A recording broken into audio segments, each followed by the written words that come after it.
Hola queridos amigos y hermanos de Nueva Generación, nuevamente recurrimos a este medio de difusión masiva, los medios electrónicos, para contactar con ustedes y darles el alimento que los jueves estamos acostumbrados a recibir.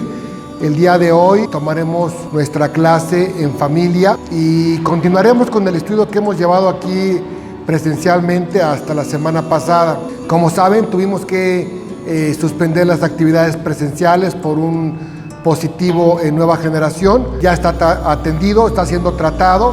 Estamos llevando todos los cuidados y protocolos necesarios para que el contagio no se expanda y por supuesto confiamos en Dios, en que Él va a hacer toda la obra. Y bueno, no podemos detenernos, estamos trabajando ahora a través de este canal.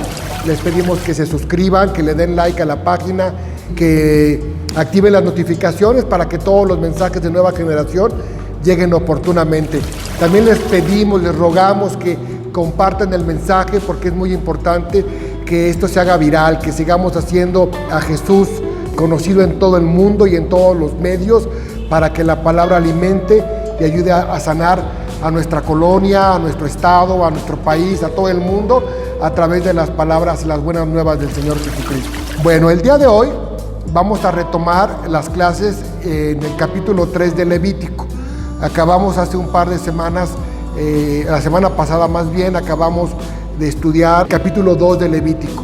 Y vamos a comenzar ahora con el capítulo 3. Y este video va a servir para, a manera de introducción para lo que vamos a seguir viendo.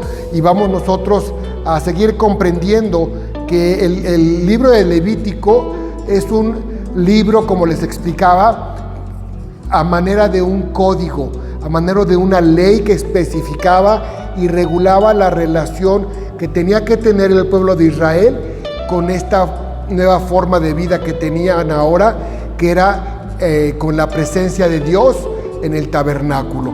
Les recuerdo nuevamente, esto es el Viejo Testamento y estamos analizando para cultura general y el conocimiento íntimo de la palabra de Dios, cómo es que cada uno de los libros nos impacta en nuestra vida. Los que han venido aquí a la clase presencial han sido testigos de unos debates buenísimos, en donde no solo tocamos el tema específicamente de la clase, sino que nos va llevando de una forma tan impresionante que nos toca el corazón a cada uno de nosotros este estudio en esta palabra. Bueno, a manera de introducción, como les decía, vamos a ver el capítulo 3, en donde se van a hablar de los sacrificios de paz. En la versión de Reina Valera, el capítulo se denomina ofrendas de paz. Ofrendas de paz. En la versión, nueva versión internacional, el capítulo 3 lo inician con el nombre el sacrificio de la comunión. Vamos a entrar un poquito aquí al estudio de lo que significa o la diferenciación de una y otra. ¿Por qué se le denomina el sacrificio de paz o la ofrenda de paz? A lo largo de las traducciones que se han venido haciendo de la palabra de Dios, de la Biblia, de su escritura original, nosotros podemos llegar que se le denomina o se le tradujo como sacrificio de comunión. Esto ha sido por el contexto, porque literalmente no significa el sacrificio de paz, no es otra cosa más que una comunión que se hace a través de este ritual que se establece en la palabra. Nosotros podemos determinar que la traducción de comunión es el resultado de todo lo que vamos a ver que acontece en este tipo de sacrificios. Cuando nosotros empecemos a leer el capítulo, vamos a ver que dentro de lo que sucedía en cada uno de estos sacrificios denominados de paz o de comunión, surgía algo bien padre que en algún momento yo les enseñaba y les explicaba: la importancia que era tener la convivencia a la mesa. Ustedes en algún momento han estado en alguna reunión familiar y los mejores momentos de esa reunión familiar suceden y acontecen a la mesa, en los alimentos.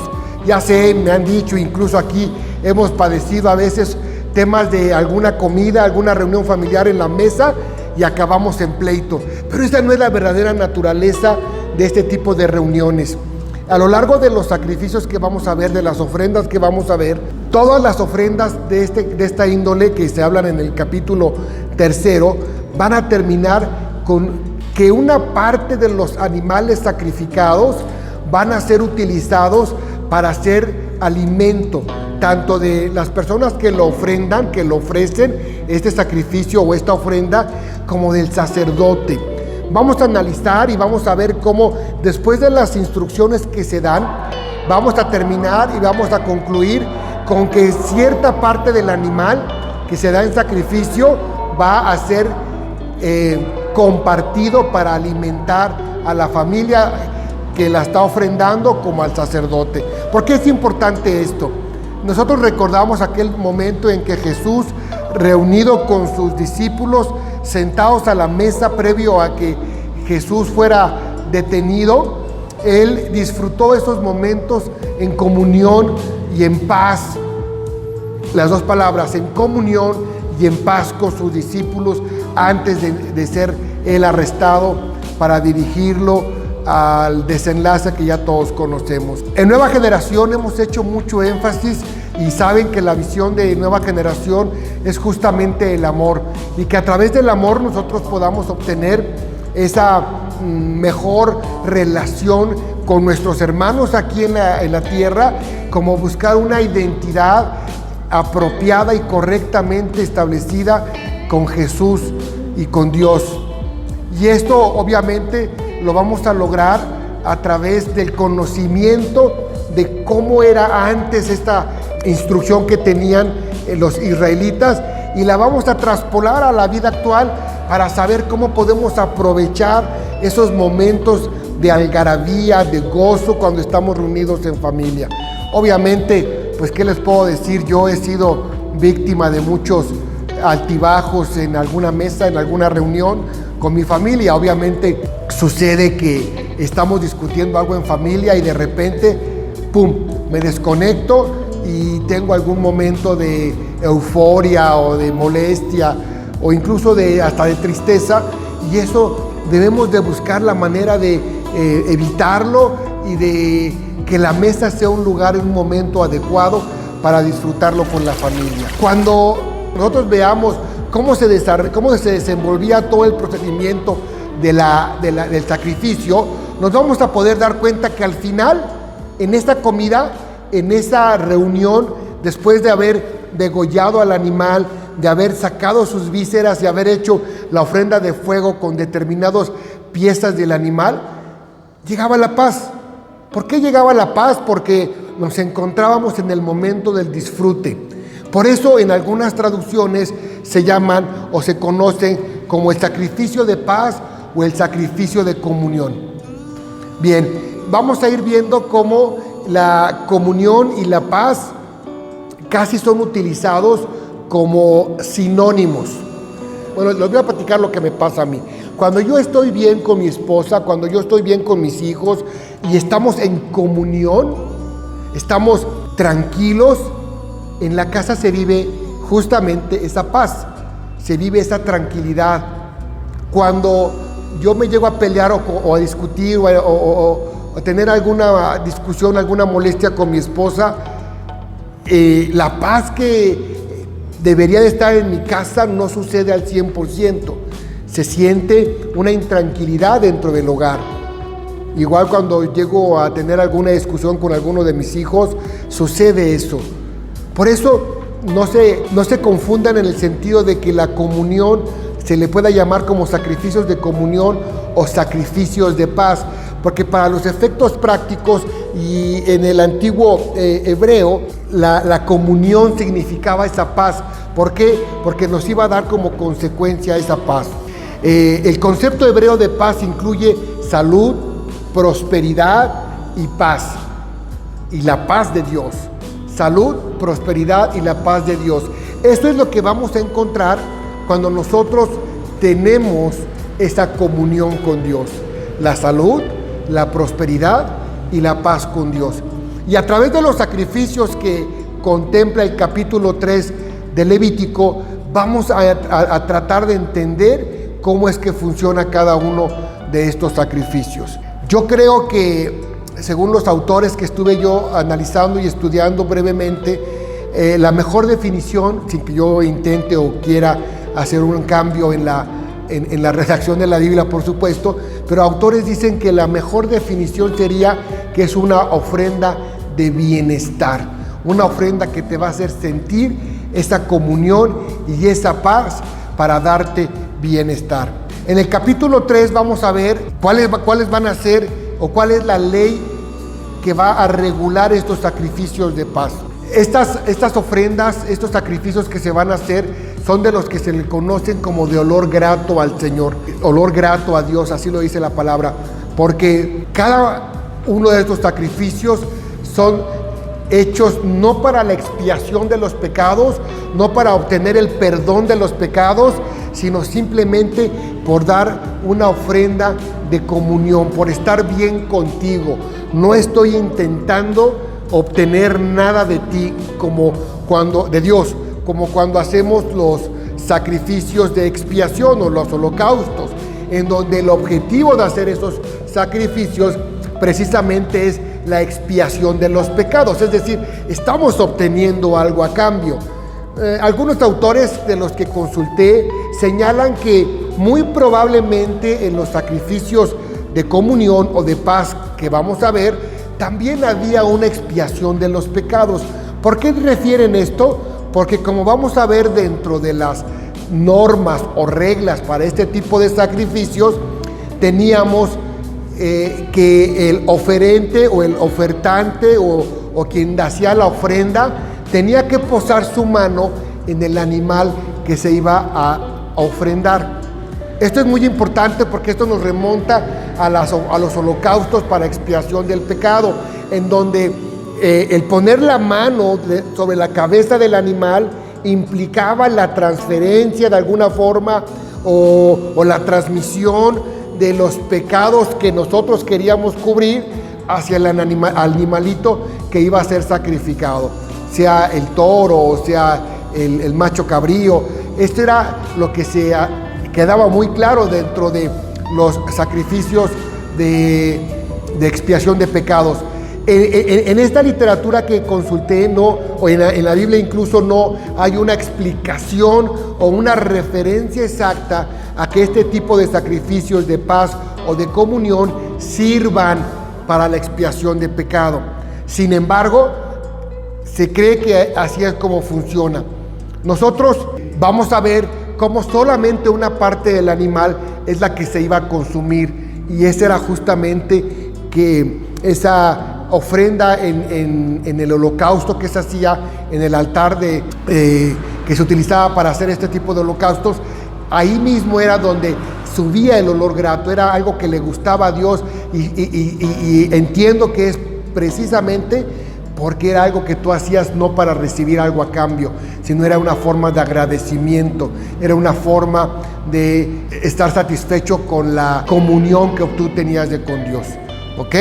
Hasta aquí espero que no tengamos nosotros ninguna dificultad en comprender hasta donde nosotros vamos.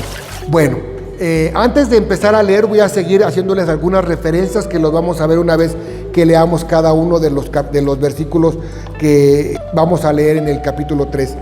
El sacrificio comenzaba en cómo tenía que presentarse el adorador con el animal y para qué lo tenía que hacer. Vamos a ver en los primeros versículos cómo nosotros tenemos que acercarnos al tabernáculo para poder nosotros obtener y cumplir con todos los requisitos que se señalan.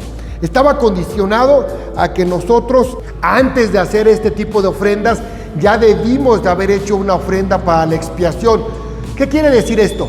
Que antes de hacer una ofrenda una ofrenda o un sacrificio de comunión o de paz, ya debimos de haber cumplido primeramente el requisito de haber hecho una ofrenda de expiación. ¿Qué quiere decir? Otra vez, que antes de dar gracias tengo que pedir perdón. Y esto lo hacemos o lo deberíamos de hacer nosotros en nuestra vida cotidiana. Generalmente cuando nosotros ofendemos a alguien, lo lastimamos, pues se espera que primero ofrezcamos perdón y buscar la reconciliación. para después obsequiarles un regalo. ¿No les ha pasado que cuando se peleaban o nos peleábamos con nuestras novias, aún con nuestras esposas, una forma de pedir perdón era obsequiar algo? Dar un ramo de flores, o quizá una alhaja, o un pendiente de oro, o de lo que sea, o unos chocolates incluso, o quizá simplemente una tarjetita. Vean cómo está identificado el perdón con un presente. Perdón, presente. En algunas ocasiones, y seguramente si estuviéramos en clase presencial, ya hubiera nacido el debate en el sentido de que queremos comprar el perdón con un regalo, que el regalo sirve o quiere servir para atenuar la molestia o el coraje de la persona que ofendemos. Sin embargo, esto es bíblico. Esto viene de mucho tiempo atrás, en que antes de pedir perdón, antes de hacer una ofrenda de sacrificio o de paz, yo tenía que haber hecho un holocausto en el altar de bronce, justamente para que yo pudiera después hacer una ofrenda de paz o de comunión. A lo largo de mucho tiempo nosotros hemos malinterpretado estas reglas que vienen de hace mucho tiempo, estas instrucciones que tenemos en la Biblia, porque hay incluso algunos anuncios que hablan de la violencia de género, en donde sale una foto, en donde, ojalá la puedan poner en la edición, en donde una esposa es maltratada y le regalan una rosa y lo perdona. La vuelven a maltratar, le regalan otro regalo y la siguen maltratando.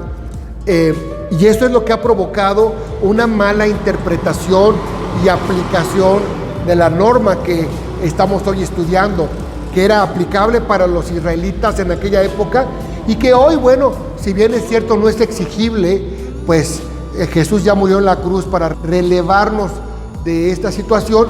Sí es muy importante que la consideremos. El ir y ofrecer perdón y después, ¿por qué no?, hacer esta ofrenda o este regalo de paz y de comunión.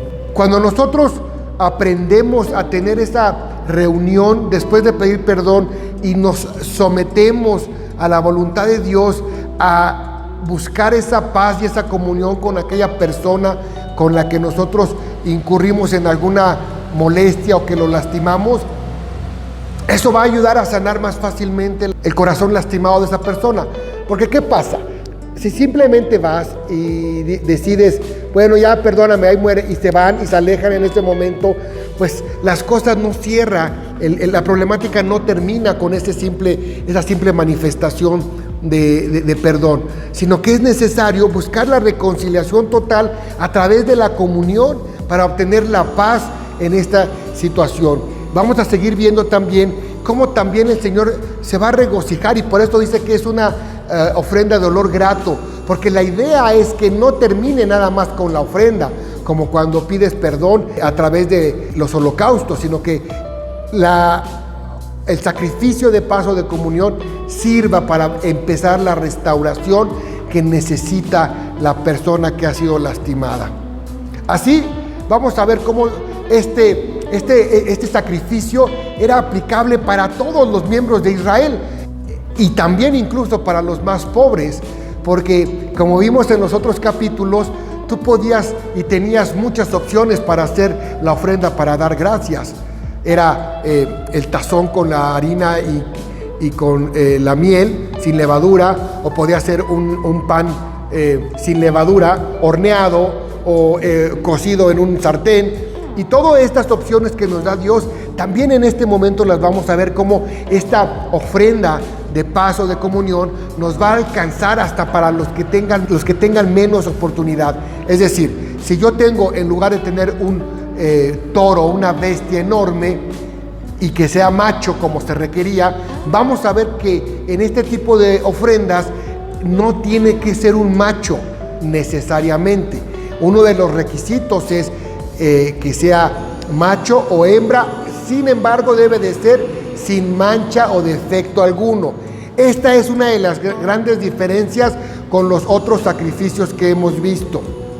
Y si tú tenías pocos recursos y te tocaba ofrendar un ternerito pequeño, aún para los más pobres, era un momento de gozo y de felicidad que este ternerito se pudiera compartir entre la familia, con el sacerdote y obviamente con Dios, a través del holocausto que se hacía en el altar de bronce, para que de esa forma pudiéramos nosotros cumplir las instrucciones que había para esto. Aunado a esto, también es importante señalar, como otras de las diferencias en esta parte de la introducción, que este tipo de ofrendas o sacrificios de paso de comunión eran opcionales. Solamente había una que era obligatoria, que era en la fiesta de las semanas del Pentecostés. Era la única oportunidad o la única obligatoriedad de hacerse en esta fiesta. Todas las demás ofrendas de paz o de comunión eran voluntarias. Y aquí viene algo bien relevante también. Si nosotros somos pecadores, estamos en el Viejo Testamento. Por favor, Amor Viral, ahí recuérdenle, Viejo Testamento. En esta época, nosotros como pecadores, en aquella época se tenía que cubrir el pecado a través del sacrificio que se hacía. Entonces, si se cubría el pecado, bueno, estabas del otro lado. Pero ¿cuántos de nosotros en aquella época eran agradecidos y estaban agradecidos por lo que Dios hacía en sus vidas? Justamente el día de ayer platicaba con una familia, con una persona más bien, y yo le decía, ¿qué tan agradecidos somos con Dios? Y lo primero que hacemos y decimos es, claro, yo soy muy agradecido. Sí, todos los días le agradezco. Pero, ¿somos agradecidos de palabra? ¿O también somos agradecidos con nuestras acciones, con nuestro verdadero arrepentimiento, con nuestra verdadera intención de cambio? Nosotros solo somos incapaces de lograr estos cambios.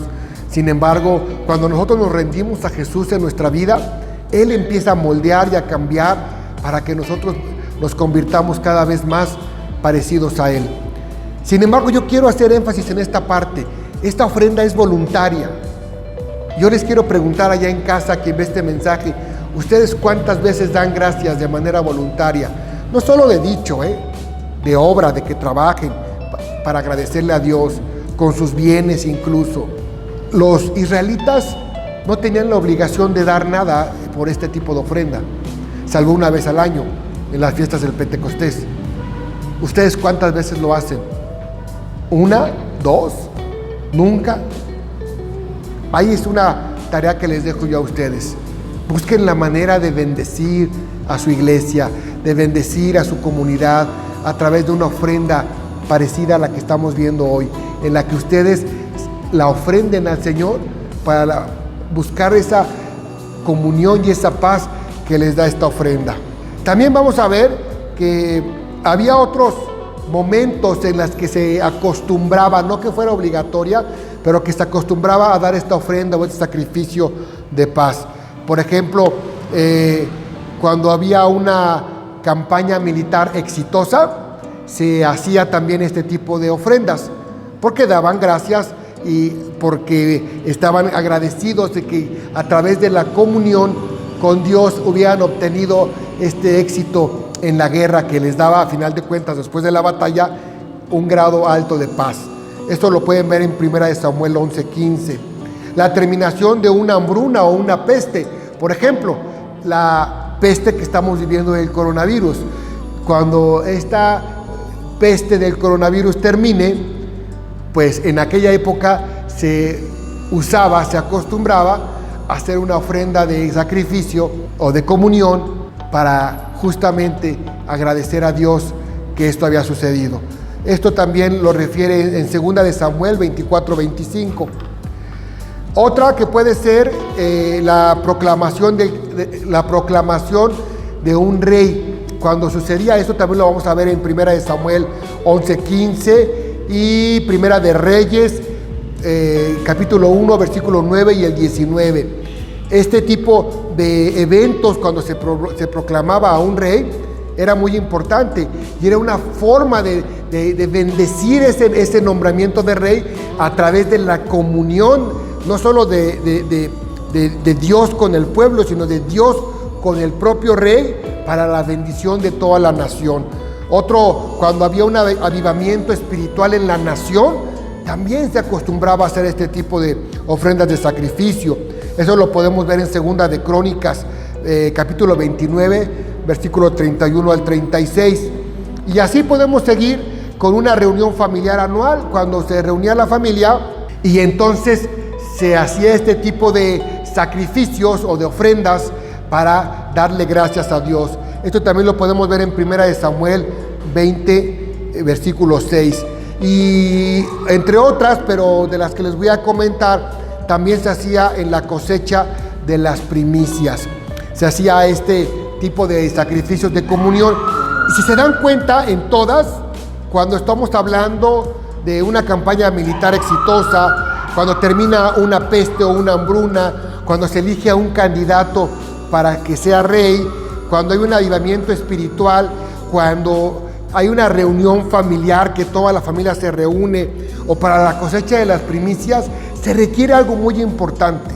Se requiere, para que todo esto sea de excelencia o que sea de beneficio para el pueblo de Israel, se necesita que haya habido comunión entre el pueblo y Dios, para que a través de esa comunión Dios bendiga todo lo que ha sucedido, tanto en la guerra como en la cosecha, para la reunión de la familia. Eso es bien importante, que se van a llevar en esta primera parte de la introducción al libro de Levítico. Yo creo que buscar la comunión con Dios, con Jesús en nuestro corazón, es una cosa fundamental, porque eso nos va a dar esa paz que anhelamos. Todos los días en la iglesia escuchamos cómo la gente vive intranquila. No puedo dormir, tengo miedo, tengo desesperanza, estoy cansada, estoy agotado, no confío en nadie y tengo miedo. Pero cuando nosotros fortalecemos nuestra comunión en Dios, vamos a obtener esa paz que nos da justamente al saber que en mi comunión con Dios estoy siendo fortalecido, que Él me va a dar todas las herramientas y mecanismos y estrategias para yo salir adelante. En todos los momentos que tú te sientas agobiado, espantado, regresa a tu relación con Dios, busca a Jesús. Y a través de esa relación que tú hagas con Él, con Jesús, vas a obtener la paz, vas a obtener esa comunión que te va a dar esa paz. La comunión no es que tú estés todo el tiempo necesariamente buscando ritos o palabras específicas para relacionarte con Él, o incluso hay quienes consideran que el Viejo Testamento debe de ser aplicado para obtener las bendiciones en la obediencia, en los rituales. No, nosotros consideramos en Nueva Generación que tu comunión con Dios es una relación personal que te va a dirigir y te va a guiar de una manera muy única, muy específica, para que tú obtengas ese grado de comunión que te dé la paz que tanto anhelas. No lo vas a obtener sacrificando a tu perro, a tu gato, a tu pajarito, porque eso ya está superado. El cordero impoluto, el cordero digno de sacrificio, ya fue crucificado en la cruz y resucitó para perdonar nuestros pecados y para darnos vida eterna. Busca esa comunión, no por necesidad necesariamente, porque nos conviene tener una relación apropiada con nuestro Señor Jesucristo, con nuestro Padre Celestial. Vamos a ver que hay muchas cosas que podemos ofrendar y mucha gente que puede pensar que a través de la ofrenda por sí misma estamos obteniendo el favor de Dios.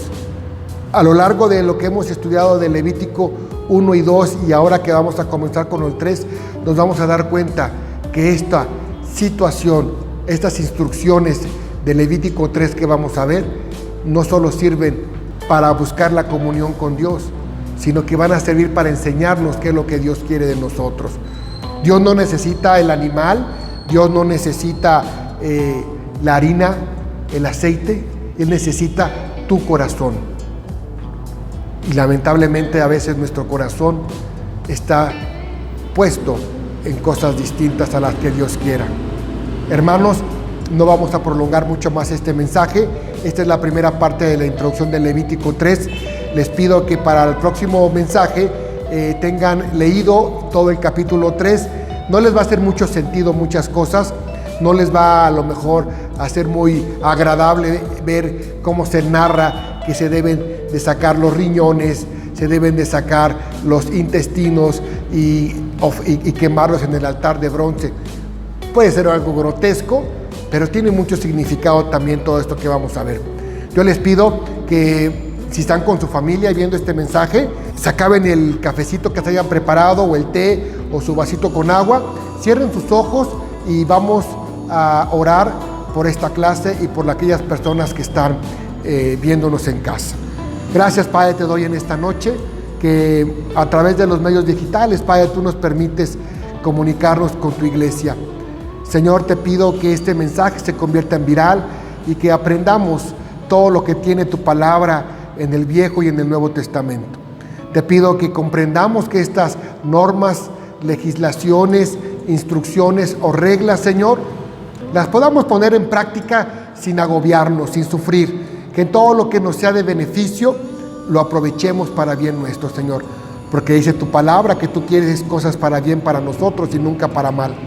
Te pido que mis hermanos allá en casita, todos aquellos que vean este mensaje, comprendan que nosotros tenemos que hacer sacrificios de paz o sacrificios de comunión, que son, como hemos estudiado hasta este momento, necesarios para tener esa relación íntima contigo, Señor.